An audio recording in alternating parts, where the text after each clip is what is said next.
Dan di saat Nabi Muhammad mulai dicabut nyawa beliau oleh malaikat Israel, Nabi Muhammad mengatakan, mahadha, apa ini wahai Israel? Malaikat Israel kemudian menjawab, ya Rasulullah, itu adalah sakaratul maut.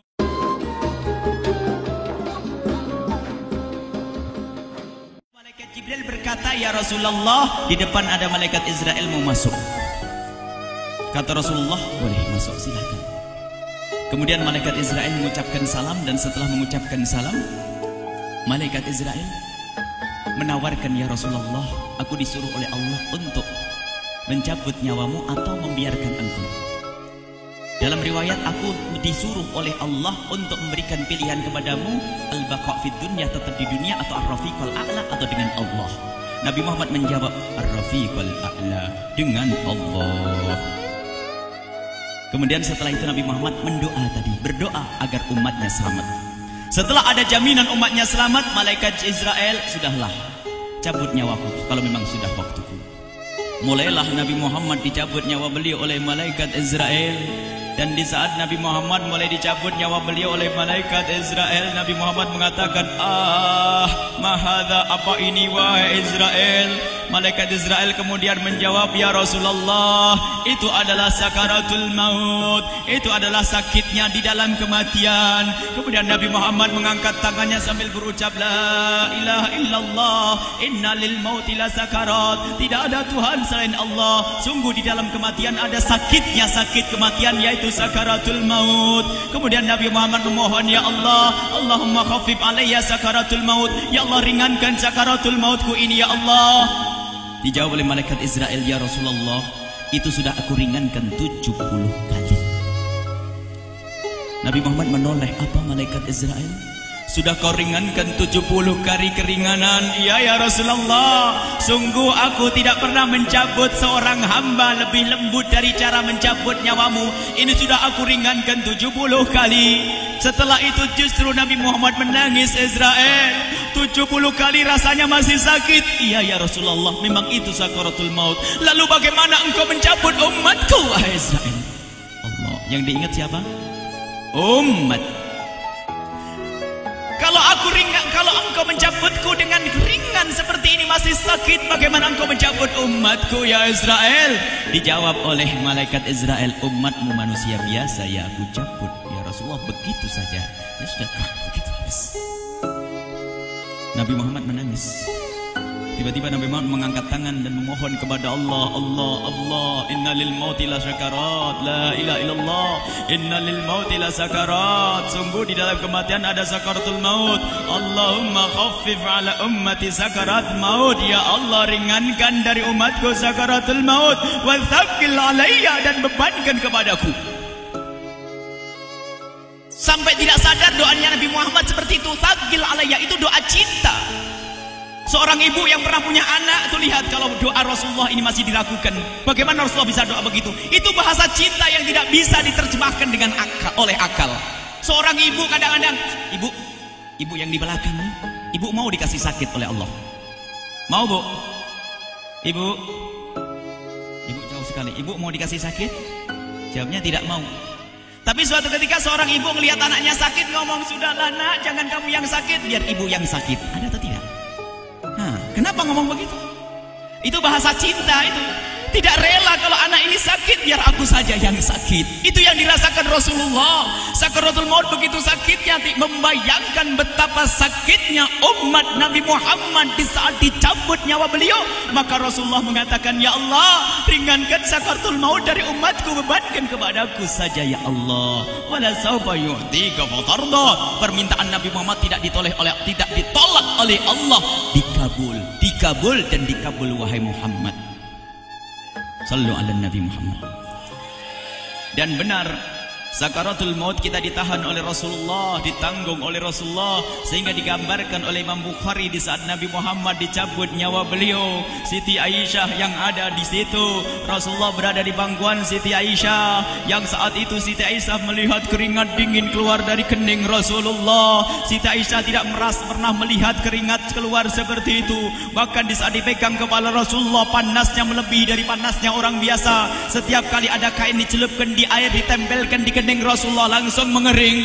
Saat itu Nabi Muhammad mengucapkan kalimat la ilaha illallah innal lil mauti la sakarat. Kemudian Nabi Muhammad berpesan dengan banyak pesan, dan di antara pesan Rasulullah adalah akri minni ala ummati salam, akri minni salam ala ummati wa ala man ittaba'ani wa ala man tabi'ani min ila yaumil qiyamati. Aku titip salam kepada umatku dan orang yang mengikutiku sampai hari kiamat. Sadari salam Rasulullah.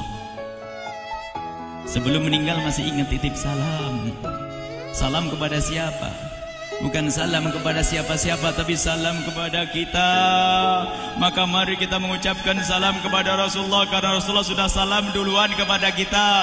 Mari kita sejenak bersalam kepada Rasulullah dan hadirkan Rasulullah ada di mata kita dan di hati kita. Mari kita bersama-sama mengucapkan salam. Assalamualaikum ya Rasulullah. Assalamualaikum ya Rasulullah. Assalamualaikum ya Habiballah. Assalamualaikum ya Nabi Allah. Rasulullah mengucapkan salam untuk kita. Dan di saat itu Rasulullah keringat dingin keluar, maka oleh Siti Aisyah diusap. Oleh Siti Aisyah diusap, bayangkan saat itu Nabi Muhammad di pangkuan Siti Aisyah dan diusap oleh Siti Aisyah. Siti Aisyah berkata, keringat Rasulullah mengucur deras hingga aku usap, dan aku usap dengan tangannya Rasulullah. Diusap dengan tangannya Rasulullah. Siti Aisyah memegang tangan Rasulullah sendiri yang digunakan untuk mengusap keringat Rasulullah. Sahabat bertanya, Aisyah, kenapa harus dengan tangan Rasulullah tidak dengan tanganmu? Lihat jawab Siti Aisyah, karena tangan Rasulullah lebih lembut dari tanganku. Sallu ala Nabi Muhammad. Masih sempat nyanjung itu sahabat Nabi. Dalam keadaan begitu masih menyadari kelembutan tangan Rasulullah, jasad Rasulullah, kemuliaan Rasulullah sallallahu alaihi wasallam. Dan aku lebih menginginkan bahwasanya yang menyentuh jidat Nabi Muhammad adalah tangan yang paling mulia di dunia dan di akhirat. Siti Aisyah enggak berani menyentuhkan. Pengennya yang disentuhkan di kening Rasulullah adalah tangannya Rasulullah sallallahu alaihi wasallam. Kemudian setelah itu Nabi Muhammad merasakan sakit yang sangat untuk kita. Kemudian Nabi Muhammad mengangkat tangan tinggi-tinggi mengucapkan la ilaha illallah innalil mauti la sakarat. Tiba-tiba tangan itu semakin turun dan ditangkap oleh Siti Aisyah. Dan di saat tangan itu jatuh di tangan Siti Aisyah, kemudian tiba-tiba paha Siti Aisyah merasakan berat kepala suci Rasulullah. Dan saat itu Siti Aisyah sadar bahwasanya Rasulullah sudah kembali kepada Allah Subhanahu wa taala. Sallu ala Nabi Muhammad. Siti Aisyah bingung di saat melihat seperti itu. Ditaruh pelan-pelan wajah Rasulullah sambil menangis lalu berkata, Rasulullah sudah meninggal. Para sahabat Nabi pada bingung. Sayyidina Ali tiba-tiba terduduk, nggak bisa berdiri. Sayyidina Uthman nggak bisa ngomong. Ada orang Sayyidina Zaid berkata, aku baru melihat Rasulullah. Setelah ini aku tidak mau melihat lagi selain Rasulullah. Ya Allah, butakan mataku. Aku tidak ingin aku kotori mataku dengan selain Rasulullah. Dan dibutakan oleh Allah. Bermacam-macam kejadian saat itu. Madinah heboh luar biasa dengan meninggalnya Rasulullah sallallahu alaihi wasallam. Dan sungguh meninggalnya Nabi Muhammad adalah menghidupkan hati yang mati kalau orang faham. Tiba-tiba Sayyidina Abu Bakar datang. Setelah Sayyidina Umar mengatakan, siapa yang mengatakan Muhammad meninggal akan aku penggal lehernya. Jangan seperti orang-orang Nabi Muhammad sekarang lagi pergi seperti waktu Musa pergi kepada Tuhannya, kepada Allah, nanti akan kembali kepada kita. Muhammad belum meninggal. Ini adalah karena kecintaan Sayyidina Umar bin Khattab, tidak ingin Nabi Muhammad pergi. Tiba-tiba datang Sayyidina Abu Bakar As-Siddiq lalu masuk ke kamarnya Rasulullah, lalu masuk kepada Rasulullah, kemudian mengecup kening Rasulullah. Dan Sayyidina Abu Bakar berkata, ya Rasulullah, tikta hayyan wa mayyita. Ya Rasulullah, engkau tetap harum dalam keadaan hidup dan harum setelah meninggal dunia. Sallu ala Nabi Muhammad. Hingga sampai setelah hari besoknya meninggal Rasulullah Senin sore, Selasa malam, Rabu dikubur Rasulullah sallallahu alaihi wasallam.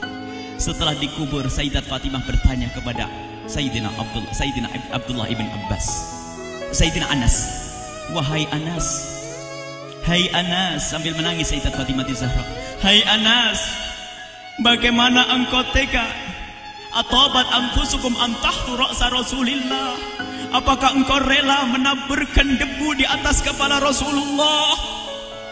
Sayyidina Anas menangis kaget, ya wahai binta Rasulullah, kalau kami tidak dilupakan oleh Allah, niscaya tidak ada yang bisa mengubur Rasulullah. Jadi saat itu dilupakan oleh Allah, sehingga mereka tidak menyadari melakukan itu semua. Kalau mereka sadar, tidak akan bisa mengubur Rasulullah sallallahu alaihi wasallam. Ini yang diungkapkan oleh Sayyidina Anas, kalau seandainya kami tidak dilupakan oleh Allah, niscaya kami tidak akan mampu mengubur Rasulullah sallallahu alaihi wasallam. Kami yang hadir di sini, ya Allah, ingin senantiasa hadir di hati kami kekasih-Mu Nabi Muhammad. Maka kami mohon, ya Allah, jadikan kekasih-Mu Nabi Muhammad yang akan, ya Allah, yang akan mendampingi kami kelak saat Kau cabut nyawa kami, seperti yang Kau wahyukan kepada kekasih-Mu Nabi Muhammad. Wa absyiru bil jannati, semua hamba yang beriman akan menyaksikan surga, ya di saat dicabut nyawa mereka. Dan surga, di tempat surga itu yang paling mulia adalah Nabi Muhammad. Maka kami mohon, ya Allah, saat Kau cabut nyawa kami, ya Allah, hadirkan Nabi Muhammad di hati kami, ya Allah. Dan kami mohon, ya Allah, saat di alam barzah nanti, ya Allah, saat yang sangat mengerikan itu, ya Allah, kami mohon hadirkan kekasih-Mu Nabi Muhammad, sehingga kami tidak takut dan gentar lagi dengan malaikat mungkar nakir. Dan ya Allah, kami mohon di saat di padang mahsyar nanti, ya Allah, hadirkan kekasih-Mu Nabi Muhammad. Jadikanlah kekasih-Mu Nabi Muhammad yang akan menemani kami dan akan membonceng kami, membawa kami ke telaga Kausar. Lalu kami diberi air minum dari air telaga Kausar hingga kami tidak akan haus selama-lamanya. Ya Allah, jadikan kekasih-Mu Nabi Muhammad yang akan menemani kami di saat kami menyeberang Siratal Mustaqim hingga kami tidak akan terjerumus ke neraka Jahanam. Dan jadikan kekasih-Mu Nabi Muhammad yang akan kami saksikan setiap saat di surga-Mu, ya Allah. Ya Allah, jadikan kekasih-Mu Nabi Muhammad yang senantiasa, ya Allah, kami lihat kelak di surga. Dan jadikan ucapan kami di akhir hayat kami kelak adalah, ya Allah, adalah kalimat agung dan mulia, La ilaha illallah Muhammadur Rasulullah. La ilaha illallah Muhammadur Rasulullah. La ilaha illallah Muhammadur Rasulullah sallallahu